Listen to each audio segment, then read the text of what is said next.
What do you mean I'm the weird one for thinking that a film involving a farting corpse is a wonderful celebration of life?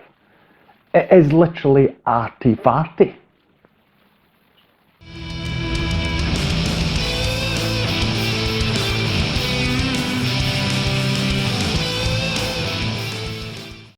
Hi, my name's Stu and welcome to another review video on Flying Wiener. Today I'm talking about one of the most brilliant films that are in existence in my opinion. It's called Swiss Army Man.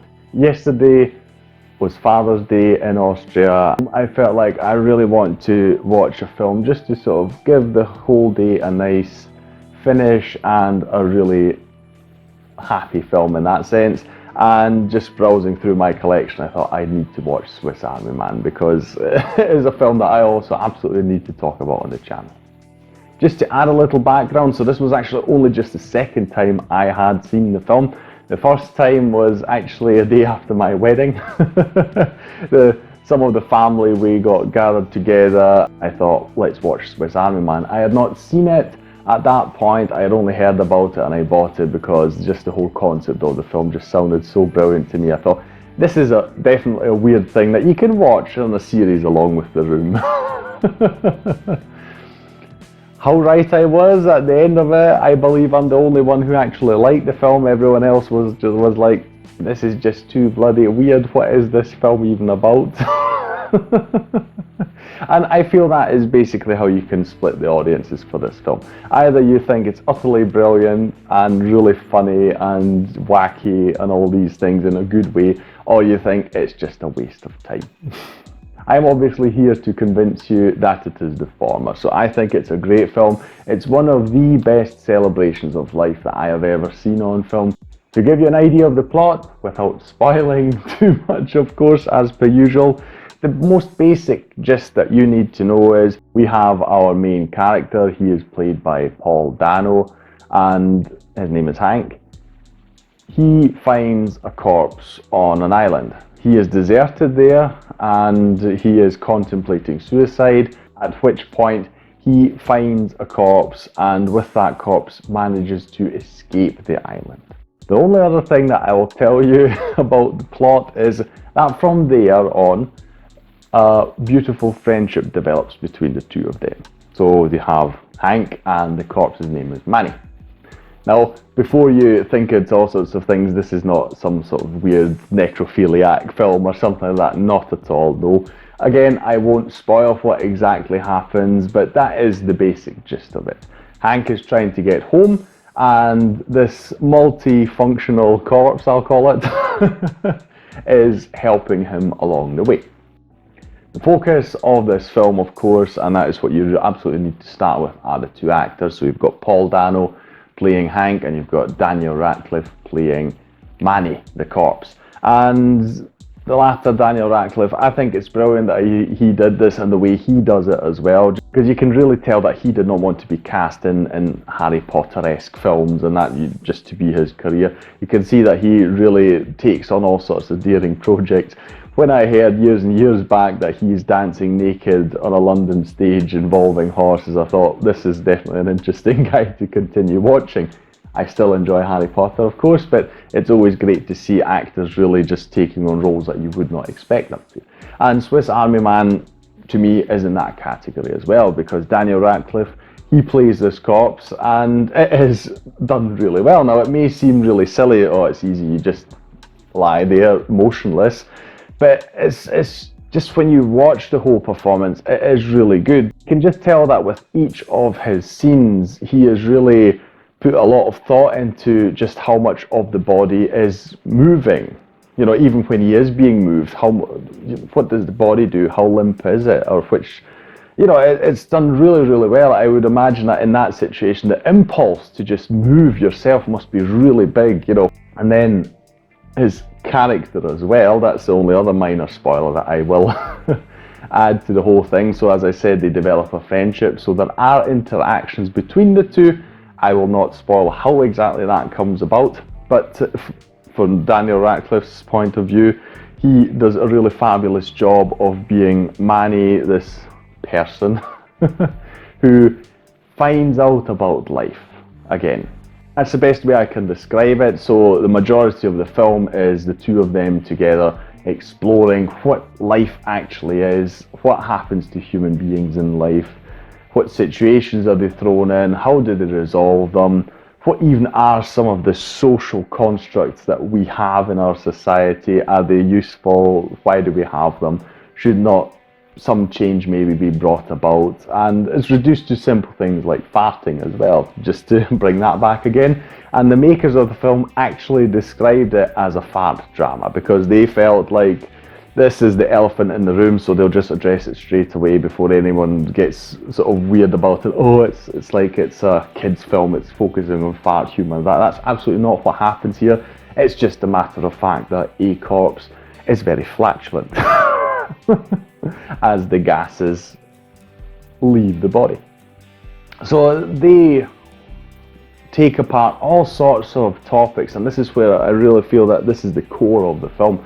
It's just wonderful to see these two guys just thinking about all sorts of situations and helping each other learn more about themselves, because we have the one guy, Hank, played by Paul Dano, who more so than Manny, a lot more than Manny, was on quite a journey of discovery about his own emotions and feelings and motivations as well. And it's really interesting to see. So Paul Dano has a huge range of things that he explores from his part. And just the two together, a wonderful couple of actors, and the chemistry is just absolutely brilliant. I would not be surprised if just within the film was only made in 22 days, they became really good friends in real life as well. So the acting, absolutely top notch.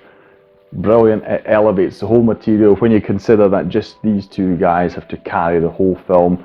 And to be perfectly honest, throughout the whole thing, you never even want another character to be in the story. What else really makes this film is just the creativity of it. It's not just what actually happens in the plot. So the name obviously implies Swiss Army Man. It implies, if you've seen a trailer, you'll know exactly what I'm talking about. It implies that this corpse can be used in very, very many ways, none of them inappropriate. I'll just say in that sense again, no necrophilia or anything going on here. It's just really creative, really humorous, but it's not just that where I feel that there's great creativity, it's just the whole set designs. Like I say, the two of them, they're exploring humanity, and it's usually done through Hank describing things to Manny, so how things work in society, and then he goes off and he builds all sorts of just requisites just to show things with. The culmination of it being him building a whole bus, and it's just all the props, they're so lovingly made, but when you see how it's done in the film, it's just so brilliant to see it. Like he's showing them just a day out of regular life, and he's sitting in the bus listening to music and looking out the window, and they've got a wee collection of papers with just drawings on them, just rolling by the window, and it's just all so creative. I love it. It's all just practically done. It just looks amazing, and you really get kind of lost in their exploration of life, I feel, at times. Together with the creativity, you've just got the look of the film. So it's my understanding that these filmmakers, this was their actual directorial debut. Until then, I would assume they only had smaller projects that they worked on. So I believe this is the first really big film project. And the film is just wonderfully shot. It's so great to look at. The quality of the images, they're sort of adding into this sort of dreamlike state that these two guys find themselves in. The camera work gives it this extra shine, so we've got really beautiful light coming in, everything's got a sort of nice wee shimmery glow to it, and it really makes you feel like you're in a dream, really, because at times you're also obviously questioning whether this is all just a dream for Hank. After all, Hank is travelling with and talking to a corpse throughout the film, so obviously I would assume most, if not all people, at some point wonder, is this even real?